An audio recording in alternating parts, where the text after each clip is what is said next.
After Daisy's regrettable introduction to the yard, Percy and Toby continued to do work that was asked of them, and more. If anyone's wondering, it's because Daisy wasn't doing what she was asked to do. That's clear as day. Is someone going to address this issue? I get the whole idea of snitches get stitches, but I don't think that applies here since we're talking about engines and not human beings. At the engine shed, Toby briefly visited Percy. One day, Toby brought Henrietta to the station, where Percy was grumpily shunting. "Hello, Percy. I see Daisy's left the milk again." "I'll have to make a special journey with it, I suppose." Well, it's not like anyone else is going to do it, Percy. Daisy's sure out for the count and Toby's just as busy as you. I just don't get how Daisy's driver is just going along with her attitude. "Oh, my engine won't do her work, so I'll just drive her around aimlessly." One too many screws too loose in that guy's head. But hey, I would be wrong to assume that. Even though Toby was busy, he offered to switch roles with Percy and allow him to take his trucks from the quarry. Both their drivers and the station master agreed. So it's nice to know, even with the extra work they have to do, they can at least try to change things up from time to time.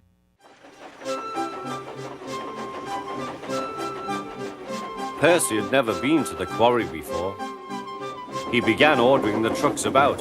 "Hurry along," he said. "Percy's got no right to poke his funnel up here and push us around." Okay, hang on for a minute here, Ringo. What do you mean Percy had never been to the far quarry? He was there, with Toby no less, when he picked up his trucks and raced his way to Knapford Harbor against Harold. Where's the continuity in this narrative? I'm beginning to feel like I'm making videos in the wrong order. Yet it's clearly stated in the Thomas Wikia this is indeed the 20th episode of Season 2. On a side note, I do find the trucks being territorial over what engine works at their certain yard funny and odd simultaneously. Why would they care to begin with? So far as we've been shown, they don't like engines doing anything with them. But being that Percy seemed to be intruding, the oh-so-ever Troublesome Trucks started scheming.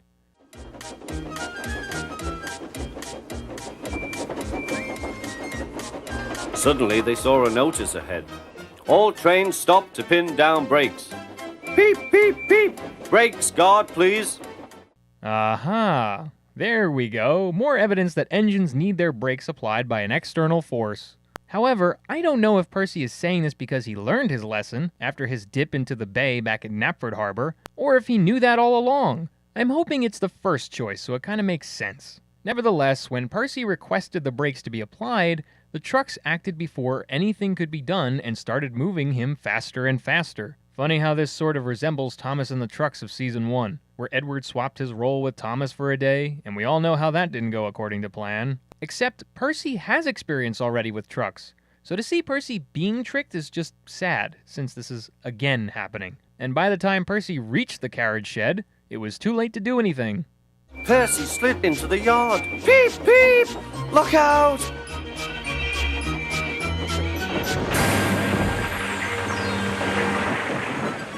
The brake van was in smithereens. Yeah, except this certain scenario obviously did not end with the good luck sighting. If only we would return to Marin Station. That sighting saved so many engines from bad accidents. I really don't see how Percy was not more cautious about this. Either he's getting more clueless or the trucks are getting trickier. It's debatable, but Top Hat wasn't debating anything. He was disappointed with the situation, as any controller would be, I'm sure. "We must now try," said the Fat Controller, "to run the branch line with Toby and a diesel. You have put us in an awkward predicament." "I am sorry, sir. Perhaps it will teach you to be careful with trucks." Again, though, this is Percy's fault, but I guess perhaps if Percy was more careful, then he wouldn't be hanging out in a makeshift flatbed. And of course, if Daisy was doing her job to begin with, then we wouldn't have any of this to deal with at all. But no, Daisy's too good for that. She didn't even like bulls or cows, which is surprising considering she's a metal behemoth many times heavier and stronger than they are. What a wuss. Thankfully, Top Hat scolded her for being such a lamazoid. "My engines work hard. I send lazy engines away." Daisy was ashamed. "However, Toby says you worked hard after Percy's accident, so you shall have another chance." "Thank you, sir," said Daisy. Better make sure that second chance counts, Daisy. You're lucky Sir Topham Hatt gave you that saving grace.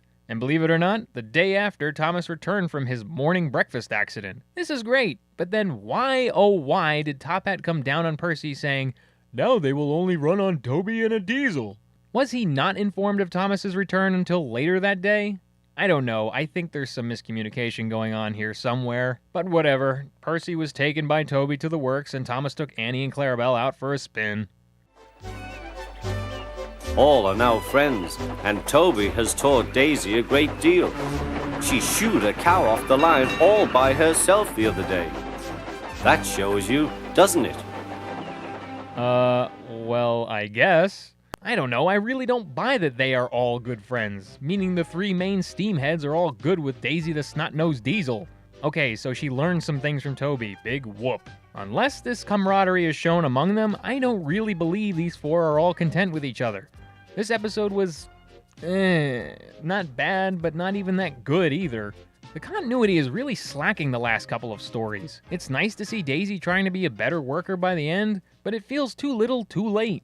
We didn't even get to see her be helpful in this episode. But the worst crimes committed in this entry was everything dealing with Percy. Percy had never been to the quarry? Wrong. Percy didn't know how to be careful with the trucks? Wrong. He should have known better this time. Obviously not. And then the stupid thing of somehow Top Hat grumbling over the fact he would be left with Toby and Daisy, when really Thomas would be back literally tomorrow. The story just feels like a mess. Yet somehow the narrative still managed to fit in two bits of cool information, one being that Percy acknowledged he needed brakes this time, and the other being that the Troublesome Trucks seem somewhat territorial over who takes them to places. That's news to me. The locations are a mix here too. There aren't any new places to talk about, but some old ones return briefly and are displayed from a different view. The main location of focus is the carriage and engine sheds. That's where things start off in the plot, and end up for the most part. There are some other scenic shots of lines like the panning shot railway line, the junction Percy passes through, or the bend around Gordon's Hill. What really stands out though is the further back view of Croc's scrapyard, and the same for Farquhar Quarry. This gives the viewer a better understanding of the scale at which these areas lie. Music I can't argue about though. The two character themes played in this entry are Top Hat's and Percy's, both well known up to this point. There's a short Happy Engines cue, and more enjoyable to me was the fact that the viaduct theme was used twice. Although, I thought if the opening shot was on Daisy, it would play her theme, but I guess not. Whatever, I'll take the viaduct over Daisy's. Next episode is the Diesel. Thanks for watching.